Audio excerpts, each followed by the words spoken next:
Assalamualaikum warahmatullahi wabarakatuh.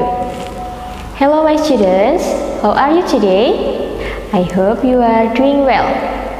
Welcome back for another lessons of Bahasa.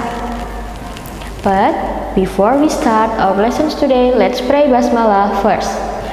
Bismillahirrahmanirrahim. Amin. Today, we are going to learn about menyusun tanggapan buku fiksi dan non-fiksi. Are you ready? Don't forget to prepare your book and your pen.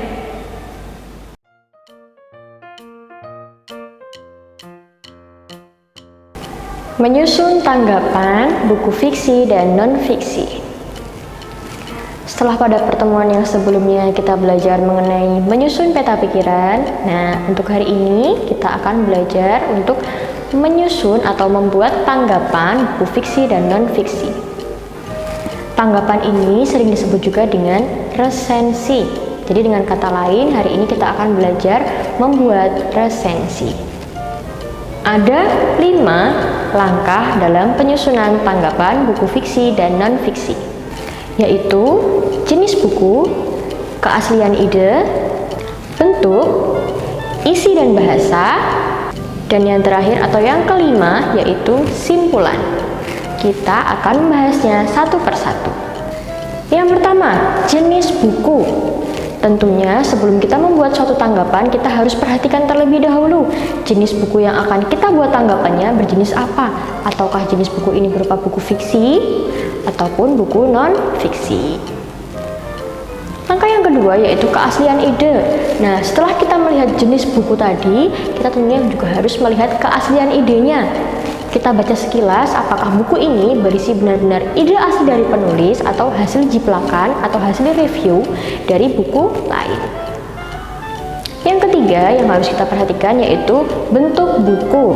Nah, bentuk buku di sini bisa kita lihat dari bentuk bukunya tebal ataupun tipis, kemudian jumlah halaman, kemudian font yang digunakan, kemudian format penyusunannya, itu harus kita perhatikan. Yang keempat yaitu isi dan bahasa yang digunakan. Nah, setelah tadi kita melihat fisiknya atau secara general, setelah itu kita harus melihat juga tentang isi dan bahasa yang digunakan. Isinya tentang apa sih, kita harus baca. Kemudian bahasa yang digunakan. Nah, biasanya kalau buku-buku fiksi menggunakan bahasa-bahasa yang tidak baku, sedangkan buku non-fiksi biasanya menggunakan bahasa-bahasa yang baku dan formal. Langkah yang kelima yaitu simpulan. Nah, pada akhirnya seorang pembuat resensi atau seorang yang ingin membuat tanggapan suatu buku tentunya akan membuat suatu simpulan yang berisi mengenai kelebihan dan kekurangan buku, sehingga kita bisa merekomendasikan kepada pembaca yang lain untuk membaca buku ini ataupun tidak. Itu ya, ada 5 langkah membuat tanggapan buku fiksi dan buku non-fiksi. Terdapat beberapa hal yang harus tercantum dalam sebuah tanggapan ataupun resensi buku. Poin pertama yang harus tercantum pada sebuah resensi atau tanggapan yaitu data informasi mengenai buku yang memuat tentang judul, pengarang, penerbit, tahun terbit, dan juga jumlah halaman. Poin yang kedua adalah ikhtisar buku atau rangkuman singkat mengenai buku yang akan kita tanggapi atau akan kita buat resensinya. Jadi sebelum kita meresensi buku, kita harus mengetahui secara general terlebih dahulu informasi dari buku-buku tersebut. Poin yang ketiga, kelebihan dan kekurangan buku. Jelas ya, sebelum kita membuat suatu tanggapan, kita harus membaca terlebih dahulu buku tersebut sebelum nantinya kita dapat menyimpulkan sebuah kelebihan dan kekurangan dari buku tersebut.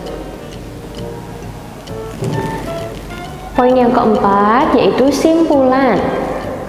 Simpulan ini berisi tentang pemikiran pribadi dari seorang yang membuat tanggapan.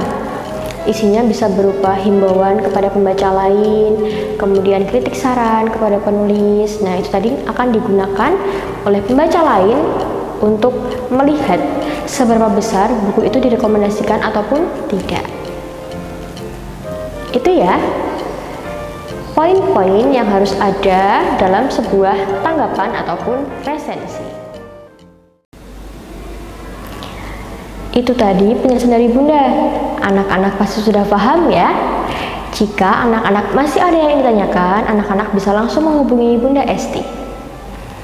Marilah kita akhiri pembelajaran pada hari ini dengan berdoa terlebih dahulu.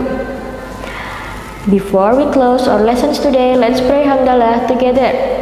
Alhamdulillahirabbil alamin. Amin. Semoga apa yang kita pelajari hari ini dapat bermanfaat. Bunda akhiri, wassalamualaikum warahmatullahi wabarakatuh. Semua anak di teladan itu hebat.